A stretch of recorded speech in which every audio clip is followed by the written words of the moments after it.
It starts with a bass line, a dirty, swampy, thumping bass line. You can feel it in your chest. It's the sound of a hot night in the deep south. It smells like mud and humidity. The guitar answers back, all slinky and mean. The drums kick in, simple and steady.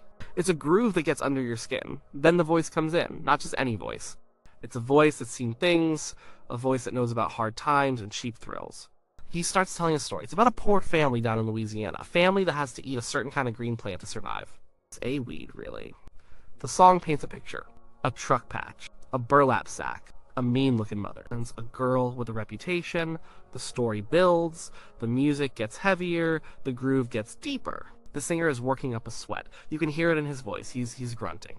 He's pushing. The band is right there with him, locked in tight. Horns start to punch in, adding stabs of sound. It's powerful, it's raw, it's everything you'd expect from a song about a tough girl from the wrong side of the tracks. It's a rock and roll song, it's a blues song, it's funk, it's pure uncut American music. The song hits its peak. The singer is practically shouting. The drums are crashing. The bass is rumbling like thunder. The energy is about to boil over. And then, right at that moment, the strangest thing happens. In a flute. Not a gentle, pretty flute, not a melody from a classical piece. It's a wild, screaming, chaotic flute solo. It rips through the song like a bolt of lightning. It's high-pitched and frantic. It sounds like a bird caught in a hurricane. It doesn't make any sense. A flute? In this song, this sweaty, grimy, swamp rock masterpiece, what is it doing here? It feels like someone switched the channel. It's like a tuxedo at a tractor pull. It's so out of place, so completely unexpected that it stops you in your track. And that's the question. Why? Why did he do it? Why did the biggest star in the world, in the middle of one of his signature powerhouse live performances, decide to stick a wild flute solo right in the middle of it? It wasn't a mistake. It was planned. It was rehearsed. It was a choice. But it seems like the craziest choice imaginable. To understand the flute, you have to understand the man at that specific point in time. This wasn't the kid from the 1950s. The boy who shook his hips on television and made parents nervous was long gone. The man who made all those silly movies in the 1960s was gone too.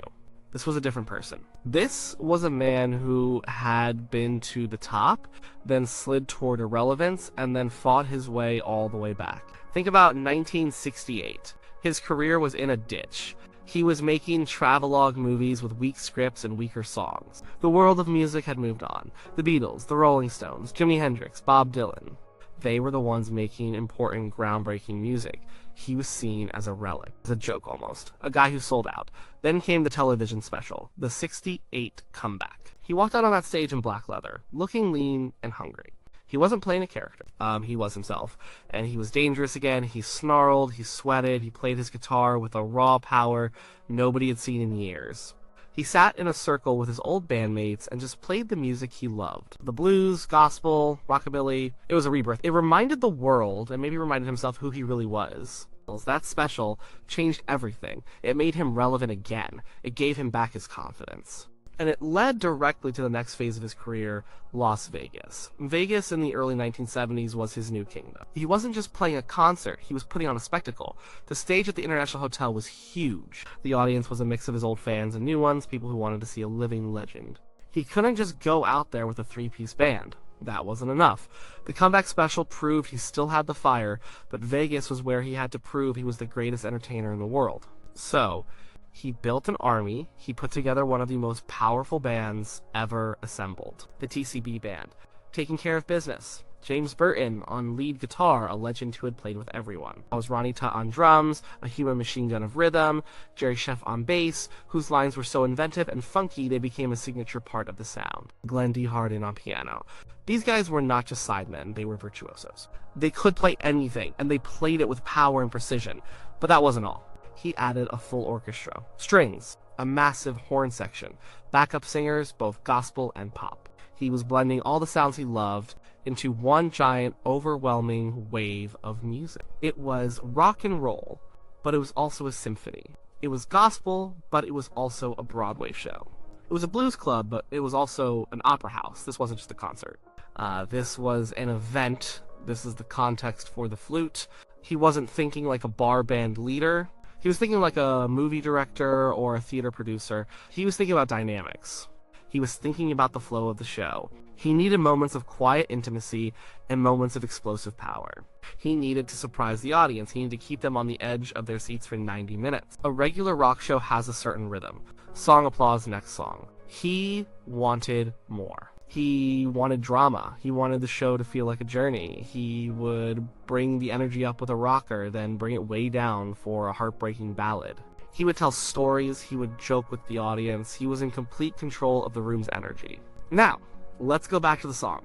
It wasn't his song originally. It was written and recorded by a man named Tony Joe White. Tony Joe was the real deal, a Louisiana native who called his music swamp rock. His version of the song is fantastic. It's laid back, funky, and sparse. It's all about the groove. It simmers, it never really boils over. It's cool, but he didn't do cool. Not on that Vegas stage. He took Tony Joe White's cool simmering song and threw it into a volcano. He kept the core of it, that undeniable bass line, that story. But he supercharged it. He made it bigger, faster, louder. He turned it from a quiet threat into a full-blown assault. His version wasn't a cover, it was a transformation. In his hands, the song became a centerpiece of the live show. It was a workout. For him, for the band, for the audience. It was a 10-minute epic of sweat and soul. And he would act out the song, doing his karate moves, prowling the stage. It was pure theater. So he's got this massive, powerful arrangement of this swampy song. He's got the best band in the world behind him. He's got an orchestra at his command. He needs a moment in the middle of this powerhouse song to do something different. Something to break the tension, something nobody would see coming. What are his options? So, a guitar solo? Of course. James Burton could do that in his sleep, and he did. A drum solo? Ronnie Tutt was more than capable. A piano solo? Glenn Hardin could tear it up. But those were expected. A rock show has guitar solos, it has drum solos, the audience knows they're coming. It's part of the formula. He wasn't interested in the formula, he was interested in the unexpected. Think about the sound of a flute. It's the complete opposite of everything else in that song. The bass is low and thick, the flute is high and thin, the drums are heavy and pounding. The flute is light and airy. His voice is deep and powerful. The flute is piercing and shrill. It's a clash of textures, it's a sonic contradiction, and that's precisely why it works. It's the principle of contrast. If everything is loud, nothing is loud. If everything is heavy, nothing feels heavy. You need moments of difference to make the other parts stand out more.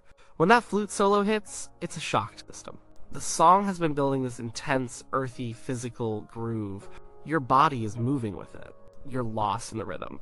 Then, suddenly, this alien sound cuts through everything. It's not earthy, it's otherworldly.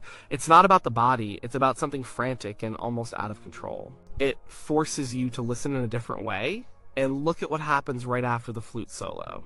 The band crashes back in. That swampy bass line returns, and it feels even heavier and funkier than before. The absence of the groove for that brief, crazy moment makes its return even more powerful. The song feels grittier after its brief trip to outer space. The flute solo isn't just a solo, it's a tool used to reset the listener's ears and make the main riff hit that much harder when it comes back. It's brilliant stagecraft translated into music. It was also a sign of the time. The flute wasn't a total stranger to rock music in that era. Bands like Jethro Tull had made the flute a lead instrument. Ian Anderson stood on one leg and played his flute like a rock guitar. Bands like Traffic and the Moody Blues used it for a more melodic, ethereal feel. Canned Heat had that famous, gentle flute part on Going Up the Country. So the idea of a flute in a rock context wasn't completely from another planet. But nobody was using it like this. Nobody was taking a hard, driving, funky blues rock song and dropping a screaming, atonal, jazz freak-out flute solo in the middle. That was the unique part. He and his musical director took a trendy instrument and used it in a completely untrendy way. They weren't trying to be psychedelic or pastoral, they were using the flute as a weapon. A sonic disruption. It was also a way to showcase the sheer talent he had on stage with him. The solo wasn't played by a member of the core TCB band. It was played by one of the musicians in the orchestra. These were session pros, guys who could play anything you put in front of them. The show was a chance for them to shine too. Giving a moment like that to an orchestra member was a generous move. It showed the audience that this wasn't just a one-man show. It was a collective of incredible musicians, and he was proud of them. He was the general, but he let his soldiers have their moments of glory. But ultimately, the decision came down to him. He was the one who had to prove it. He was the one with the final say. He might not have written the musical chart for the flute, but he had the ear. He had the instinct. He knew what felt right. And for him, this crazy, out-of-place solo felt right. Why? Because it was exciting, it was dramatic, it was a little bit dangerous. It was everything his live show was supposed to be. He wasn't there to just play the hit. He was there to create a feeling, an experience. He wanted the audience to leave that showroom feeling like they had seen something special, something they couldn't see anywhere else. A normal band would have put a guitar solo there. A safe choice. A good choice, even. But he wasn't interested in safe. He had spent the last decade of his life being safe in those movies, and it nearly destroyed him. The man on that stage in Las Vegas was done with safe. He was taking risks. He was pushing the music into new places. He was reclaiming his throne, and he was doing it on his own terms. The flute was a declaration. It was a statement that said, you think you know what this song is about? You think you know what I'm about? Think again. It was a musical curveball thrown at 100 miles per hour. It was a moment of pure, unadulterated showmanship. Think of it from a purely emotional standpoint. The song is a pressure cooker. The groove builds and builds. The story gets more intense. The singer's performance becomes more physical. The pressure needs a release. The flute solo is that release. It's a sudden explosion of chaotic energy. It's like the top blowing off. Then, once the chaos subsides, the groove can reestablish itself and bring the song home. It's a perfect piece of musical architecture. Over the years, that performance of the song has become the definitive one. When people think of the song, most of them don't think of the original version. They think of the live version. They think of the thundering bass, the cracking drums, his commanding voice, and the karate kicks. And whether they realize it or not, they think of the flute. That moment is burned into the memory of the performance. You can't separate the song from it anymore. It's funny to think about. A simple song about a southern girl and a wild plant is a song that in its original form was cool and restrained. He got his hands on it and turned it into a monster. A huge, sprawling, epic showstopper, and the weirdest part, the part that should have been a mistake, the part that made no logical sense, ended up being one of the things that made it so unforgettable. It wasn't an accident. It wasn't a random idea. It was a reflection of the man and the mission. The man was an entertainer at the peak of his powers, backed by a band that could do anything. The mission was to create the biggest, most exciting show on Earth. In that context, a wild flute solo doesn't seem so strange after all.